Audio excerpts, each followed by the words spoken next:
Welcome to Back to Our Roots Bible Study with everyone's favorite, Sister Sonya, Papa O, and Abraham, giving you a modern day look at new aspects in the Bible, from Genesis to Revelation and everything in between. This is your favorite topic, right? Sin. It is. So now we're just going to talk about sin and how much you love it. So when are you going to begin this?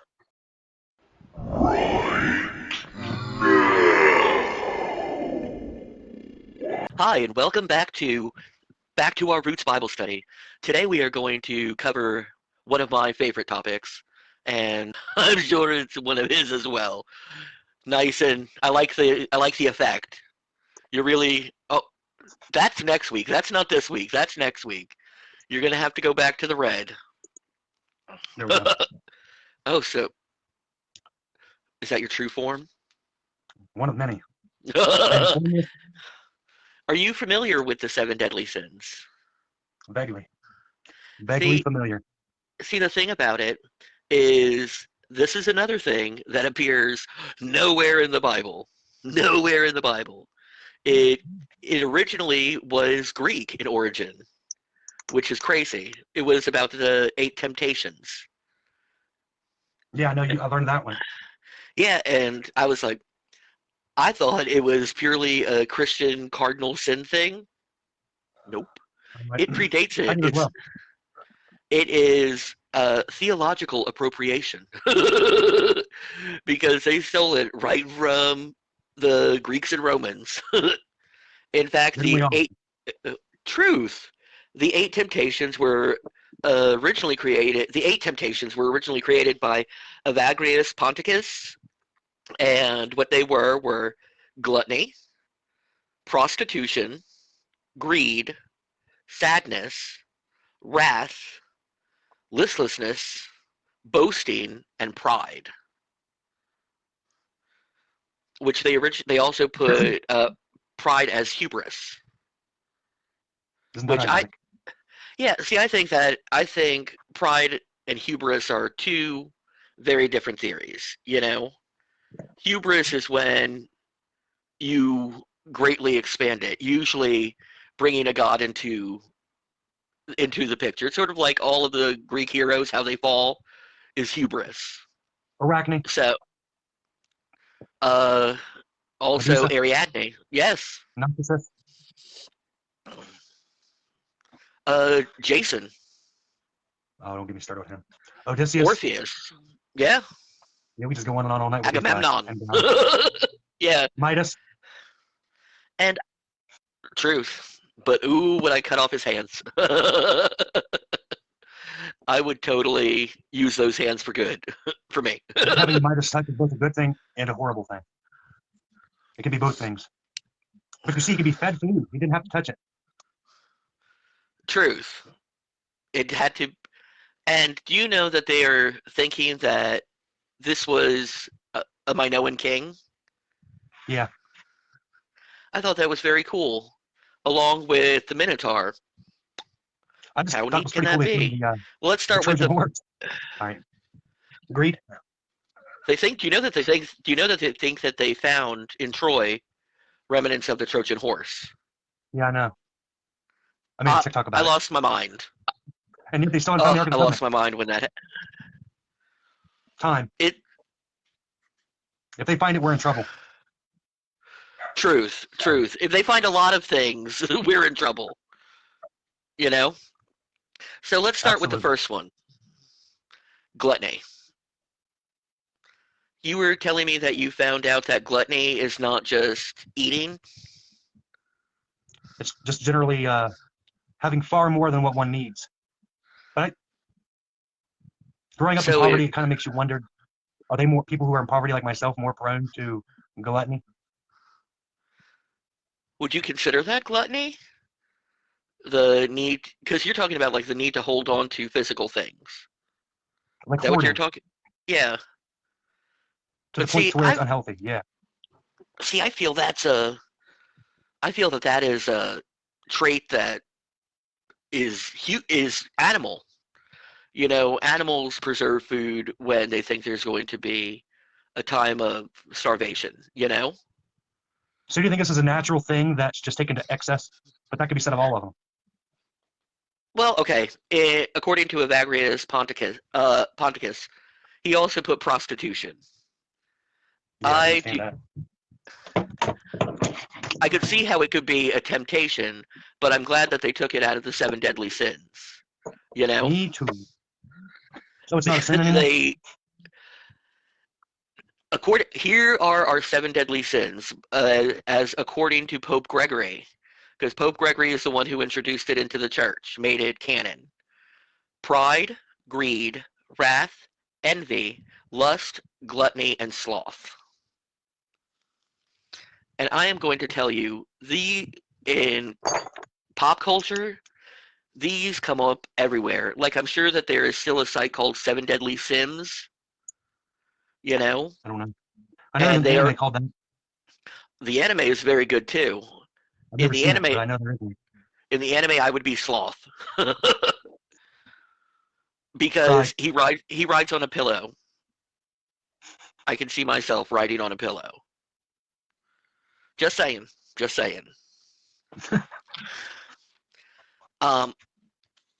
Okay. We started with gluttony. One thing I also want to say, that the 7 deadly sins are cut into 3 different things: lust of the body, rage, and corruption of the mind. That's what Pope Gregory basically cut them into 3 different categories. So aren't they all kind of a corruption of the mind now? What did you say again? They could all be taken as a corruption of the mind in one way or another. They could. The first one that they start with, the first of the cardinal sins, falls under pride. And I've always had a problem with that. Me too. It's my worst one. Well, the thing about it, with pride, I feel that you should be allowed to be proud of yourself. Of your accomplishment. I am not a professor of the meek. I think that people should take pride of themselves. People should find value. People should find worth within themselves. I don't think it's a deadly sin. That would be one I would totally cut out. What would pride be like a narcissist to the point where like they're a sociopath? Like all that matters is myself. Now would that be the kind of pride we're talking about? Well, I think that's the extreme. Like my money is more important than your life. Me making a profit's more important than everybody else's life. Huh. So me getting satisfaction for myself is more important than God for other people, for the ecosystem, or the environment. Like Elon Musk, Jeff Bezos, and we won't mention who else. I just realized why I can't. But you see, it's not necessarily the people who have money. It's the people who have it and aren't willing to use it to help other people. But that also comes into greed as well. But isn't that the millionaires as well?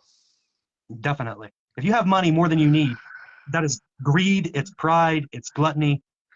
And a lot of these, it's just, if you can put these people underneath all these sins, it takes all of these sins to get much wealth. And a certain amount of levels, it's like medication. You take a little bit here and a little bit there, and eventually it's poison. That's crazy. The next one is greed. I have a problem with greed. I have a problem with greed because with me, I hate the idea of mine. That is one of the words I hate in the American language, mine. Because greed is what keeps our economy going. Greed is what keeps our economy going. I didn't say that my idea of economy is socialism. So I look upon it as greed as one of the most horrible sins in my world. Socialism, not communism. Listen, socialism, not communism. There's a difference. And see, our system is totally based off of greed. Who has more and how do I get more? He who dies with the most Humans, toys wins. and you can't take it with you. You can't take it with you. Unless you're a pharaoh. That you can't take it with you. You come back to it. That's what happens. You come back to it. Over and over again. Next is lust. Ooh, so sexy, Abraham. I liked how Dante phrased this in the second circle of hell. He referred to as the second circle as being a spiral, violent storm that you get caught up in, and that describes perfectly what the feeling of lust is like. Violent storm. But it's also But fiery. everybody loves it. Well, it is fiery. It's Are horrible. you telling? Oh my God! You know how I love cat and mouse. So I We'll have to don't choose. know. I think I think I would cut that out of my world. Are you keeping that? Are you keeping that as a deadly sin in your world? I don't think any of these are really sins. I just think they're variations of the human experience, don't you? Well, I'm throwing away pride. I'm keeping greed as a sin. I'm keeping greed as a sin. I'm throwing away lust. You know, but I love that it's like a fiery, violent storm. That you get caught up in and wished around like a tornado almost. It's true. Yeah. And you're almost slamming into other things.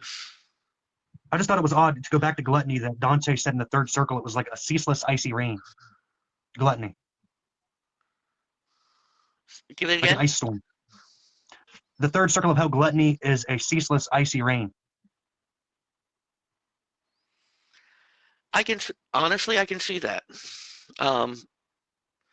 Just as, when it comes to the idea of beauty, and I'm going to tell you, the Western world is very fat phobic. I know. And so it is cold, it is harsh, it scalds the skin even though there is no heat, you know? And I think it is the Four of Coins, the guy who is holding all of the coins in that card. It's cold to keep everything to yourself, to never have celebration, to never have, because if you think about it, celebration is just the gift of light, the gift of the flame, you know? To me, almost. Now, what is the next sin? The what? What sin were we on right now? Pride or lust? We are on. We gave away pride. I gave away pride because I think you can. That's not a sin. See, I really think that pride is something but you should. A should. different context then. Like a national pride is sometimes can be very unhealthy to the point where it becomes Very like a fundamentalist nationalism. That is what happened with the fascist movement in Europe.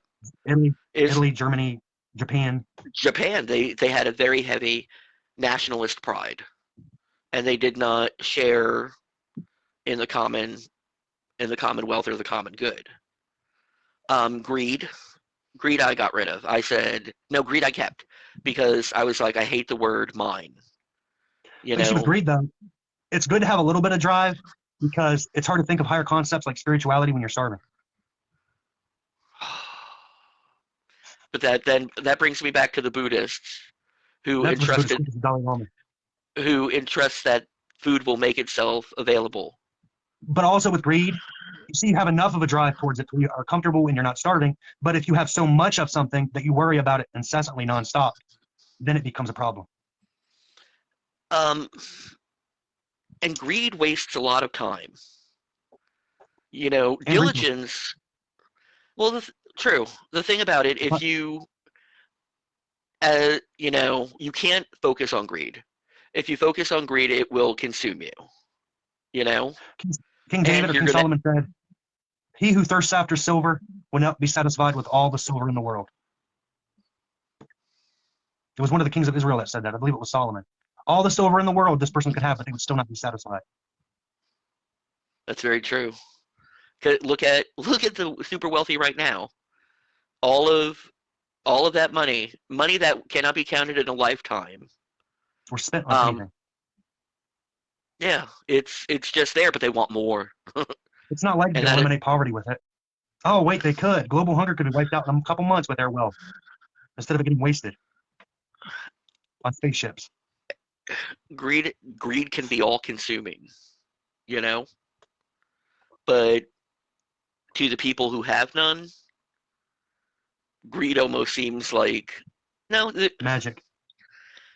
To me, the problem that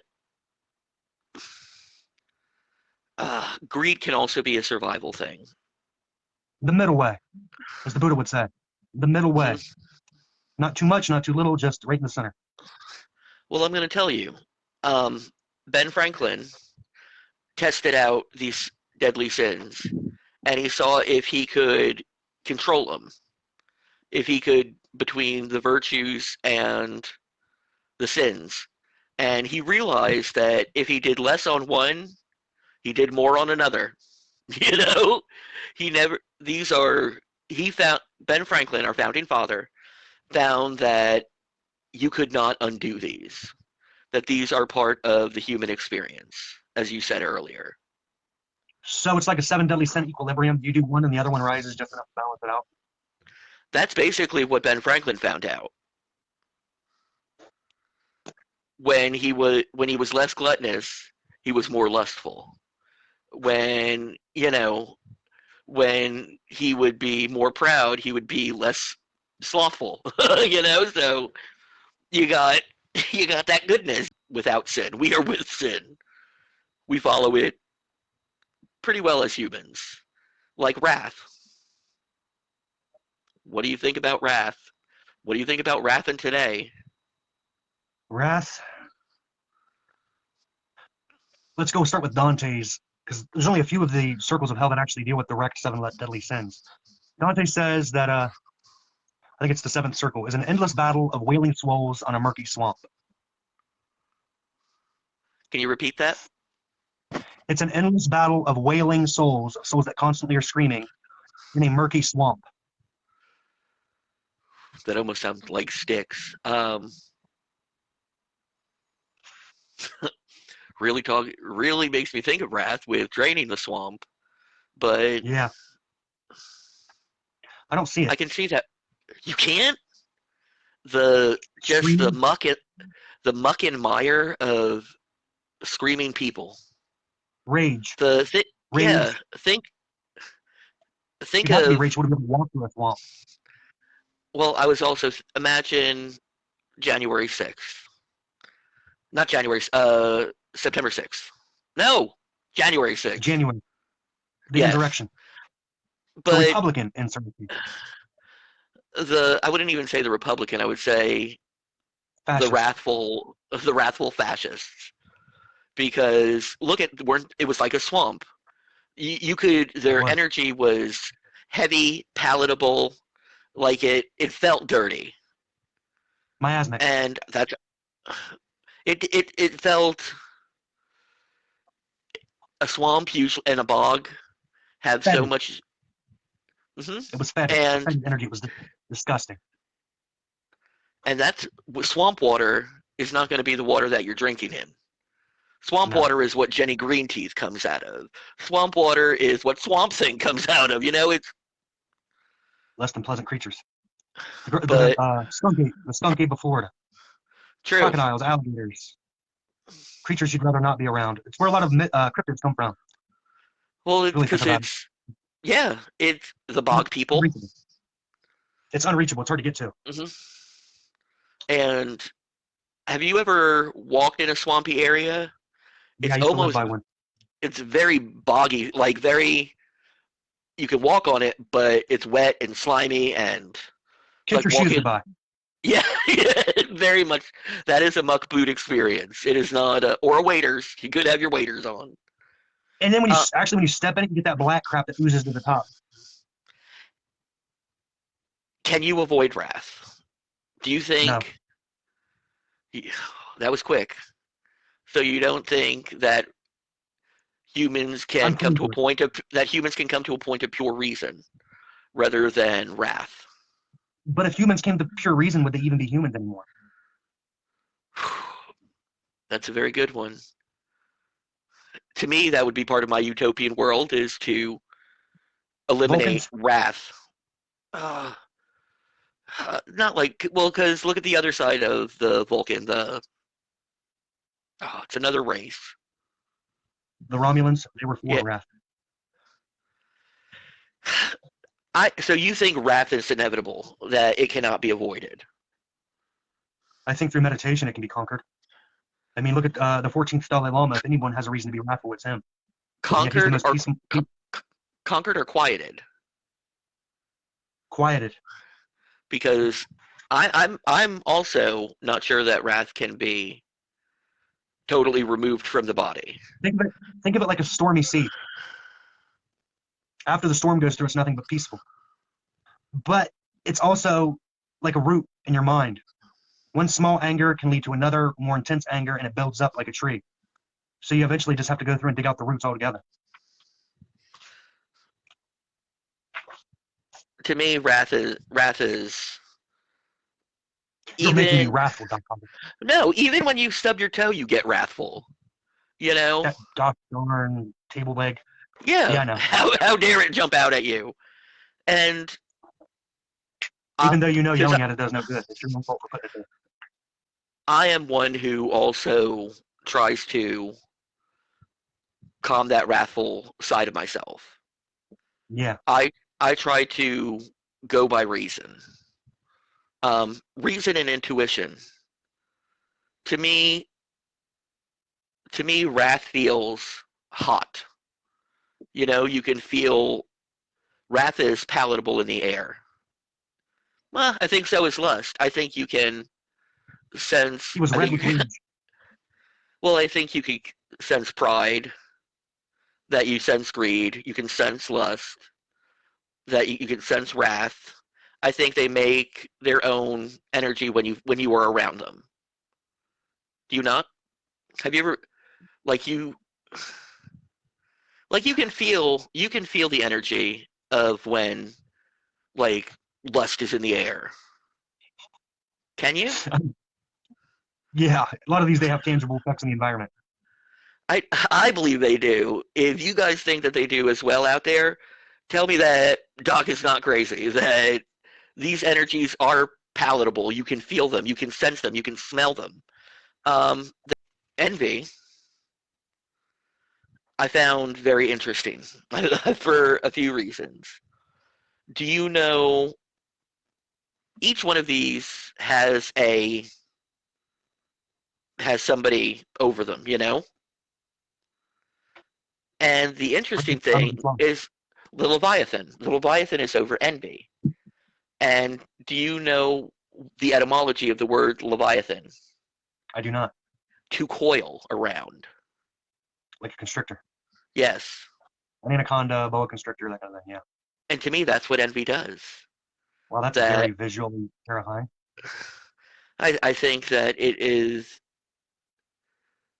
envy, you either crush the other person or you crush yourself. So it starts out real lightly. It starts like a real Mm-hmm. wisp, and it just starts to crush you. I never, because if you can't achieve envy, envy will eventually turn to wrath. To quote, as Dr. Lecter said, Hello, what is the first thing you go after? Something you covet. And if you're a Silence of the Lambs fans, that was for you. But anything you covet or envy. From someone that lives in West Virginia. Can you throw away envy? I try to. That is another one of the deadly. It is destructive of everything. Any kind of relationship, it can be completely destructive of. Truth. And that's why I believe in you need to follow and understand. You need to find an understanding. You need to find multiple commonalities in every relationship that you're in. You know? A form of trust. Envy is also contentment, right? That's the virtue, yeah. Because to me, envy is a dangerous monster. Because crimes of passion, envy. Why do certain people attack other people? Because they are jealous of what they have. You know, uh, to me, and envy falls right under like burglary. It is Carjacking. Yep. the wanting the wanting of what is not yours, the wanting of your neighbors, of your brothers, your sisters. And Seneca, the Roman Stoic, would have said that they paid for it in one way or another. Everything other people have, they have paid for in one way. You might not even realize it. You're assuming Joe Schmo got the money from his parents. He did. But what about all the guilt he had to go through to get to that money? We all pay for what we have. Everything around us, we have to pay a price. There's a price to everything. There is. Everything in this world has a price. Oh, you didn't get invited to that nice dinner? Well, did you send them a birthday card? That was the cost. That's very practical. Like that reminds me of my mom. But for instance, you see people with, like, I was going to just go off this in a second, but like you'll see people that are physically fit, have abs, or are extremely attractive. But the thing you got to realize, they spend, as in they spend the time at the gym to get to look fit, and they spend money. Both, yeah. For something that if they don't do it for 6 weeks goes away. But when you're envying something, you also lose out on time, because I'm going to tell you, and you lose self-worth. Envying the way somebody else looks, then respecting your own vessel, is just a loss of time. Realize you are perfect and God has given you perfection. Allow that to ring true rather than wasting your time thinking that you are a sub-model to one with abs, one who worked for it, and if you put in work, you will get the results as well. But you choose to lie in different pastures. And eat potato chips on the couch and watch Law and Order. So I got two different types of potato chips that I'm gonna mukbang. That's gonna they're Kentucky potato chips. Coming soon to a YouTube channel near you. I'm on YouTube. If you go to Doc Hava's link tree, you will find everything you need to find. Or if you find him, 9 times you'll find me. 9 times out of 10. I am attached to that guy. Probably he'll be that guy eventually. Remember Hellboy in the Golden Army? Nice baby. It's not a baby, it's a tumor. Wasn't that the Golden Army, if I remember right? When he went to the gauntlet, whatever. Okay. I think so. Sloth. I don't believe in this one. I don't think this is a sin. I don't think so either. I like sloth. I like resting and lounging, and I like that. Well, I see it from 2 different perspectives that make it not a sin. One, a lot of times we'll see someone as being slothful or lazy, and they might be suffering some kind of mental illness like chronic depression. Well, that's interesting, because Pope Gregory is the one who took depression out. He took out and put sloth, because the Hellenistic people realized that there was a difference between depression and laying on your laurels, But there's also the thing about sloth being people who have just so much to do, they're bogged down and can't get anything done. Would you say that you would figure that to be sloth? That they have so much that they... Or people on Sundays who are just too lazy and sleep in and can't figure they don't want to get up and go to church or pick up their Bible. I think that's probably what it was more like along the lines of. Honestly, that's probably what Pope Gregory was saying. Because you don't get your tithes unless you show up. And if you don't, these sins are coming after you. Because, let the sin begin. Where's a little Nicky? Because all of these have demons that follow them. That there are demons for each of the 7 deadly sins. Read them off. The first one is pride, which I have seen both as Beelzebub and Lucifer. But they have Lucifer as pride, which is the child of the morning star, Venus. So are these like the Grand Dukes of Hell? Like the higher tier demons? Yes, they are. Some are one of Asmodeus. I'm pretty sure is one of the seven princes of hell. You know, Yeah. um, Lucifer being Venus, being all beautiful, would I love it? Would fall under pride. Do you not agree? I do. But so would Adam Uh, and Eve, right? would you? Would that be the one where? See, okay, you are now confusing things for people. There's going to be that guy who confuses another demon for another demon But I was because thinking, Adam Lucifer, and Eve. Yeah, Lucifer was not the snake in the garden. I was. You were not. They mentioned him in the Book of Enoch. I would have to look at the 25 demon names. Watchers, because they're always watching. They're they who see. And yes, they are Also, watching you right this minute. also, one of these is also a watcher. Um, so I found that to be quite interesting. Who is it? I am pretty sure Asmodeus Asmodeus. Yeah. also. This They is changed a little bit around. well, they all. I love that in the seven deadly sins, they classify Lucifer and Satan. They are two totally different creatures. The El So that Shaitan. Yeah. or Mammon, which God of is greed. The demon of uh, greed. the demon. God Yeah, demon. the demon of wealth and prosperity. But he was a god too. Before He Yahweh. was. He was. So I don't think he got demoted. I think he was. He was Uh, Yahweh's con- equal. yeah, he was a construct in Zoroastrianism, and I think that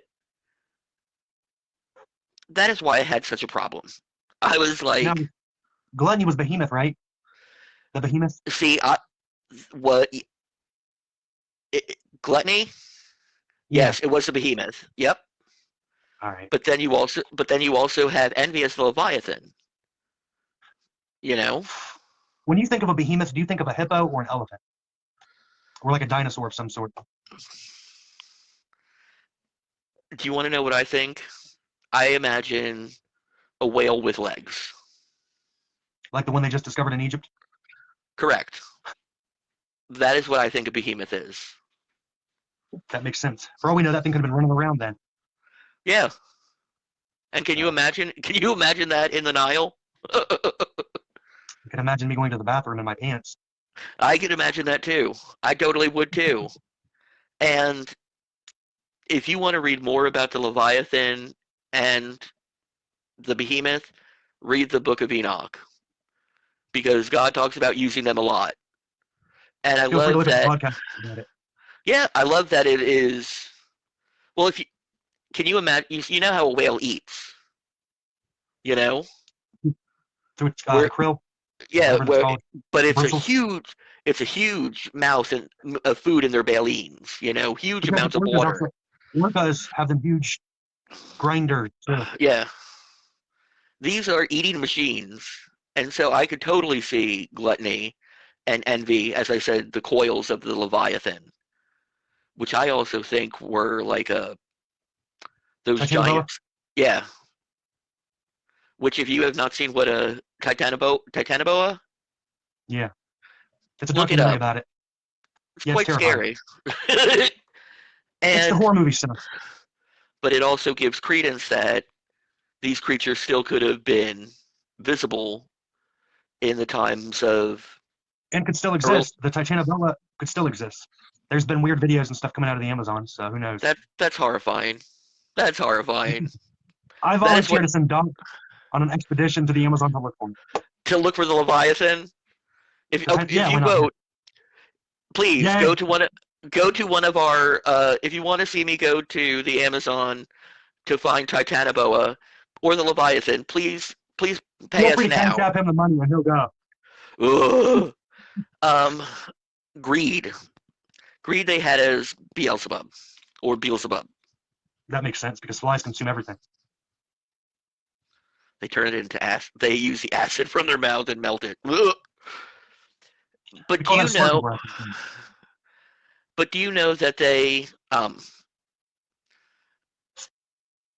I've seen different etymologies of Beelzebub, which calls him the Lord of the Flies. It also calls him the Lord of the Flyers.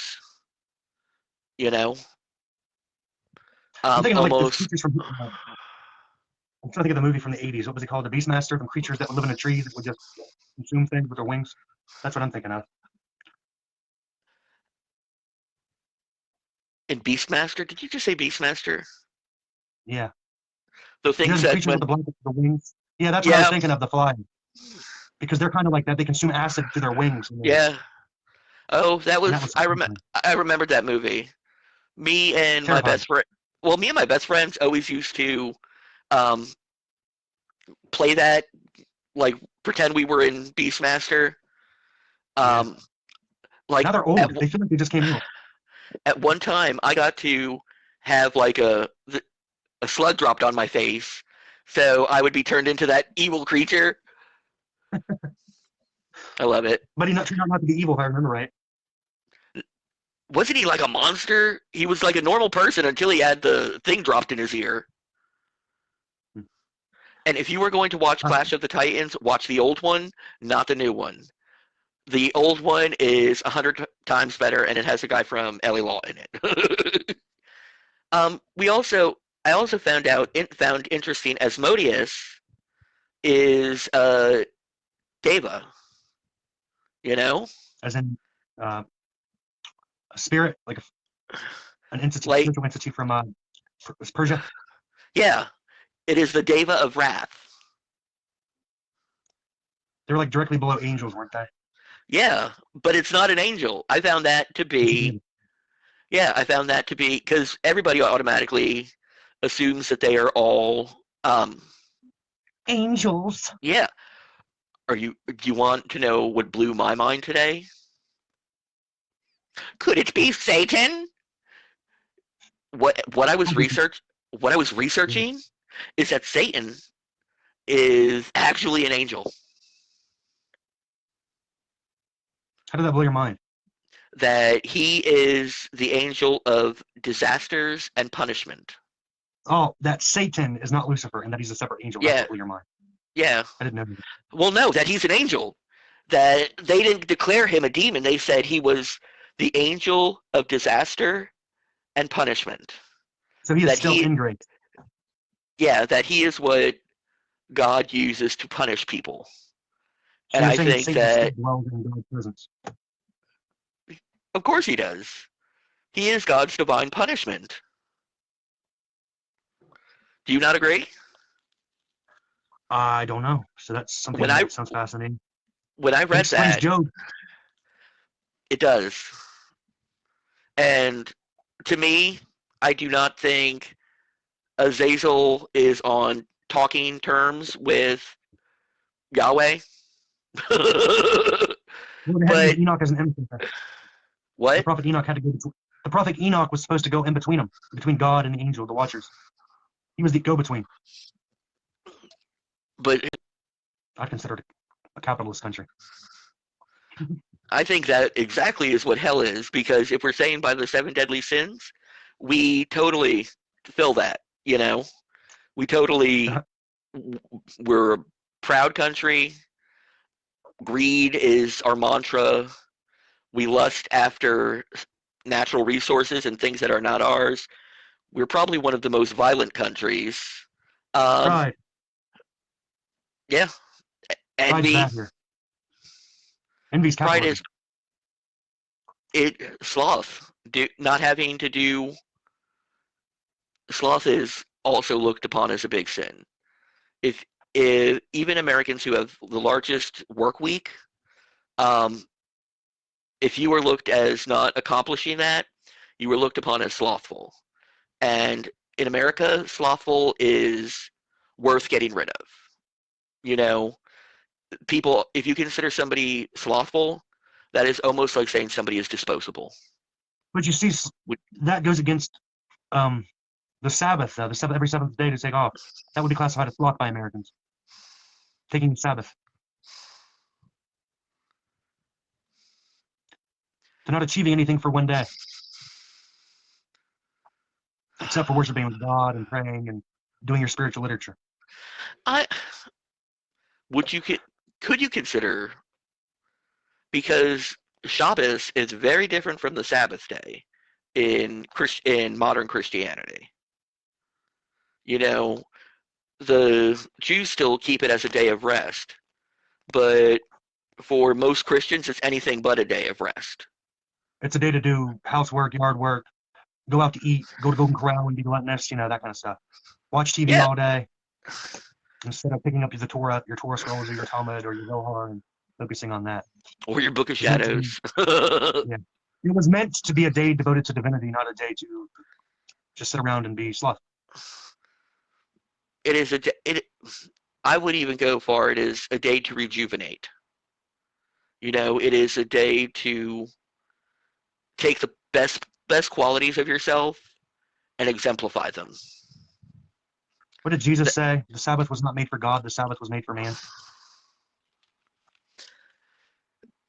But during his time, the Sabbath I was very jealous how my Jewish friends celebrated Shabbos. How was that? Well, it was because it was quality time dedicated to religion and to family. They would go walking in the park as a family. They would go out and do things as a family. You know, I feel that contemporary Christianity has moved away from that. It's not even Christianity then, really, at this point. They threw the teachings of Christ out the window. Well, see, that's one of the things that has confused me, is that we had what is Christianity? Is it the dogma, or is it the people who follow the religion? They don't follow the religion, though. They claim it, but they don't Right. Aren't filled with it. They have a form of godly devotion and prove false to its power. In the words of 1 Timothy, I believe, 2 Timothy. And see, but my question: when you think of Christianity, do you think of the doctrine or the people who follow it? In the words of Gandhi, I love Christ, but I can't stand Christians. I thought, to me, Christian means Christ-like, and I have yet to. Yeah. I think in my whole life I've maybe met 3 Christ-like people who claim to be Christian. In fact, I have met a lot of non-Christians who were Christ-like people. People who believe in sharing. Okay, when you're being proud, to me, try to take a notch down and humble yourself. When you're being greedy, spend some money. Take some of the stuff and put it where it's supposed to be. When you're feeling wrathful, I would say, what would you say? Take 10 breaths and calm yourself down. I would say create something. Create something. And send it to Doc Hava. He needs new stuff. The opposite of war is not peace. It's creation. That is from Rent. When you envy something, just be proud of some of the stuff that you have. Lust. This is not the gift that keeps on giving. Lust. Calm your loins. I say calm your loins. No. Lust, just take a deep breath. You don't need to. Love is patience. Love is patience. I love that. Gluttony. If you have extra, if you just share some of it. I always share. Send whatever you have extra to Doc Hava. Do not send me everything. I will find homes for it, but I will not. End up with 12,000 Amazon packages on your front door. My family would go crazy. and sloth. If you are feeling slothful, just get up and at least try to do one thing. If you can't do one thing, at least you tried. you know? Go drink a glass of wine. Go for a small walk. Pray to your divinity when you go for that walk. Talk to your higher It's only for power. 5 minutes. Yeah, it's very simple. Well, I think this is where we will stop for today, and we will start with Plato's 7 virtues. Okay? Be kind to one another, love one another, reach out to one another, and like Grandpa Sackwitz always used to say, Don't be an asshole. don't be an asshole. Thank you for joining us on Back to Our Roots Bible Study. This week has been an amazing one. Join us next week as we conquer another topic and open our eyes to a new verse. Join us every Sunday with Back to Our Roots Bible Study.